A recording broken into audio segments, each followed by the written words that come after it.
Cutouts Empire. Alessandro Zamboni's Cutouts Empire. Cutouts Empire, the new method to create easy digital printables to resell on Etsy. New course shows you a new digital printable to resell on Etsy.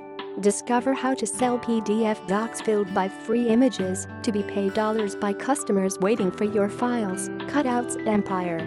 This is a step-by-step video course where you can learn how to create easy cutout stands for children to resell as PDF files for profits.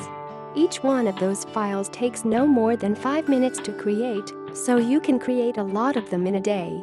People buy these files like crazy, over and over again. This is the best course I've seen in a long time by Alessandro, and you can be sure to find a ton of value in it. Not the usual information, rather a brand new, never-before-seen method. The course starts at a low price for the first couple hours.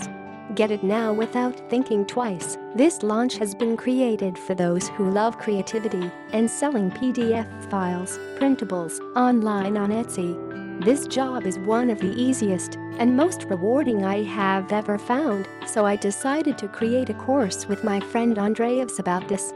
Inside, there are 11 step-by-step videos that guide the user through the process, from the first idea to the creation of the finished product all the way to the first sale. The front end is all about selling cutout stands of image sets on Etsy that sell really well after some basic editing. OTO 1, selling for $27, shows how to build digital paper dolls. OTO 2 is a set of hundreds of done-for-you images, selling for $27. OTO 3 is a set of previous printables products, selling for $47. Cutouts Empire. Alessandro Zamboni's Cutouts Empire.